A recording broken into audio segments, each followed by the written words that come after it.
Hello everyone, it is Briximus Prime back for another Masters of the Universe action figures review, and today I'm going to be reviewing the Masterverse, Masters of the Universe Revelation, Skeletor, and the new Eternia Skeletor. Some of you might be wondering, wait, weren't you going to be reviewing Tarantulas or something next? Bruh, my entire upload schedule always goes Transformer review, something other review, Transformer review, something other review. Why don't you get with the program, you insolent fools? I'd rather talk about things that I actually want to do. It's my channel. What I want to do right now is I want to talk about my favorite character from Masters of the Universe, which is Skeletor. Taking a look at their packaging here, looks basically about the same as the previous packaging on the Masters of the Universe Revelation Skelegod figure right down here. It's got the image from the specific Masters of the Universe that they're from. It says Skeletor right there. Here on these sides of the packaging, they've got some very, very high quality artwork right there on the sides, and then some more of that artwork there on the back. And I very much like how they made this artwork look. Whoever does the artwork over at Mattel does an amazing job. Apparently, this Skeletor is based on Masters of the Universe Revelation, but this one over here is based on, apparently, classic concept art from, I think, before the 80s show even came out. So, pretty cool looking Skeletor, I will say. But anyway, let's just get right on in to the figures. That is basically it for the packaging. Ow.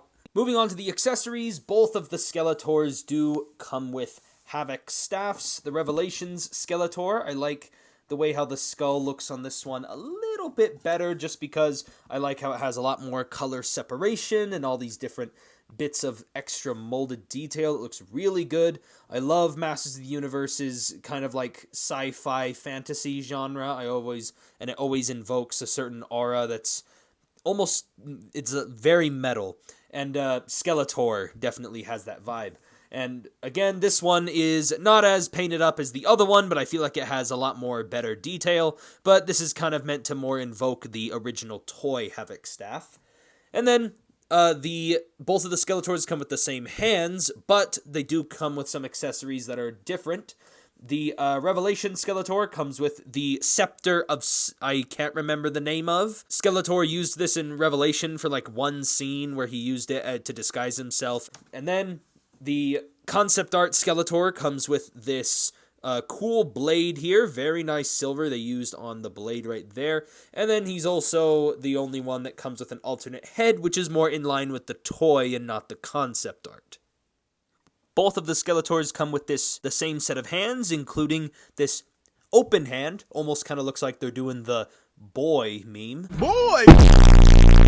They both come with a fisted hand, which is really good for shaking at He-Man. I'll get you next time, you muscle-bound oaf! They both come with grabby hands.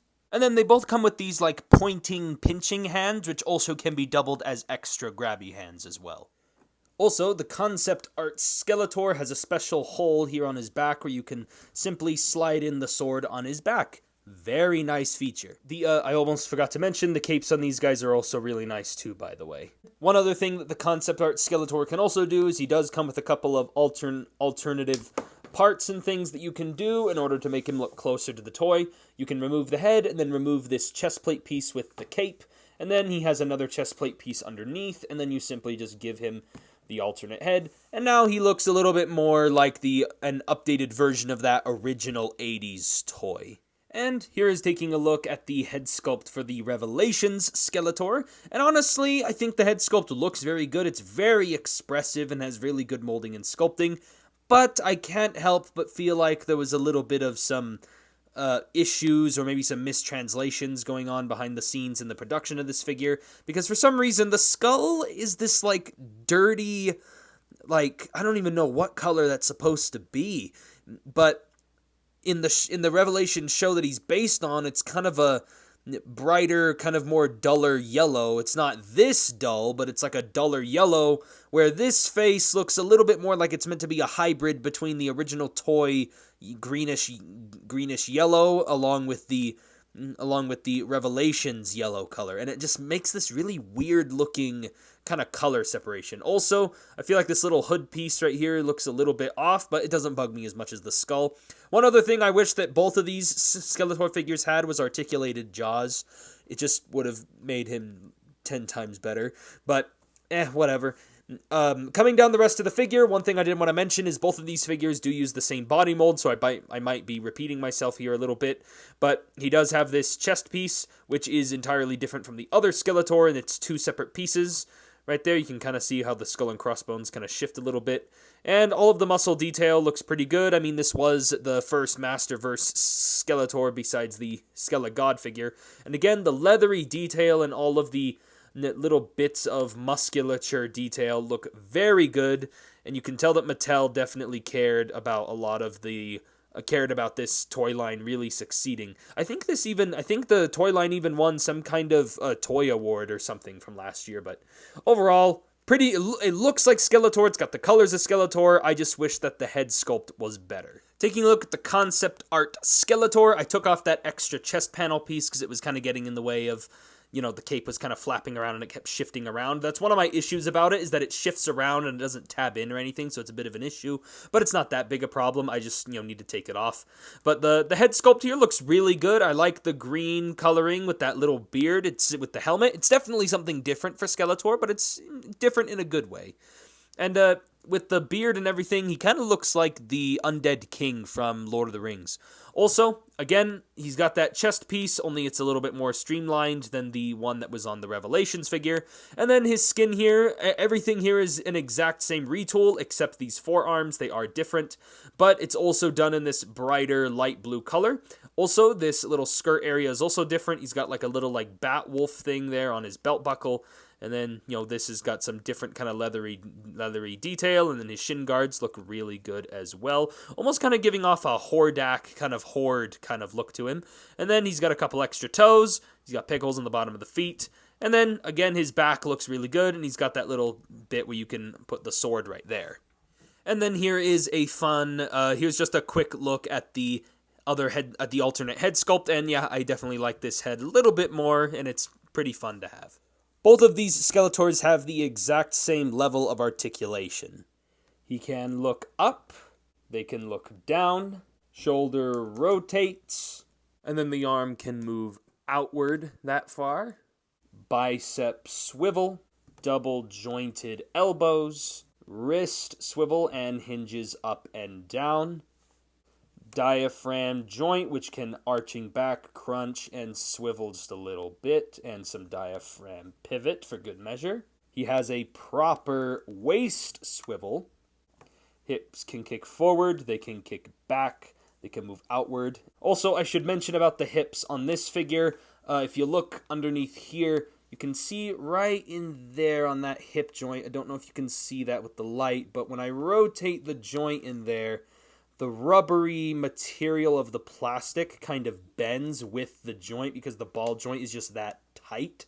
I really hope this plastic holds up in the long run, or else my Skeletor is going to be having a leg falling off soon. And there is a thigh swivel. He's got a double bend at the knee. There is a calf/boot rotation. And then the ankles can move up, they can move down, and they've got ankle pivot. That's basically it for the articulation on both of these figures. Here they are with the last Masterverse figure I reviewed, the Masterverse Skelegod, which is an amazing figure. And then here they are with my 80s reissue/cartoon color version, Skeletor. Why do I surround myself with fools? And that is basically it for my review on the Masterverse, New Eternia, and Revelations Skeletor figures. Now, just to briefly go over my thoughts and whatever, the Revelations Skeletor is a good Skeletor figure, but he has a lot of quality control issues that I think were kind of a problem with it being one of the first of those Masterverse figures, and so Mattel wasn't really able to, kind of like a trial by fire. Mattel wouldn't have been able to tell of these issues until the actual public had gotten their hands on these figures. So And because that is something I did notice on the New Eternia Skeletor, is a lot of those quality control issues I had with the Revelations one were all fixed, because this is one of the Skeletors that came out much later. So one of the things I definitely will say is that both of them do have their ups and their downs, but I must say the New Eternia Skeletor I do like a little bit better. Mostly because I feel like the build of it is a little more sturdy, I like the engineering on it, but I also prefer the amount of accessories and variety that figure has, and I don't feel like I'm going to break him anytime soon. The only thing that is really stopping me from thinking of the Revelation Skeletor on the same level is that really, really risky hip joint, and then I wish his face just had a little bit more color in it. And obviously the articulated jaw on either of these guys would have been nice, but again, that's just kind of griping for complaints, but it still would have been cool though. So anyway, if I had to give these figures individual ratings for the Revelations Skeletor, I give him a solid 6 out of 10, and for the new, or maybe closer to a 7, I don't know. And then the 7 or 6, and then the new Eternia Skeletor, I give him a solid 8 out of 10. Maybe closer to a 9. But yeah, that is basically it for my review on these two. If you guys enjoyed the review, be sure to give me a like on the video. Let me know that you like these Masters of the Universe reviews. And yeah, subscribe to the channel for more action figure reviews, like the video, and yada yada. And I'll catch you guys next time.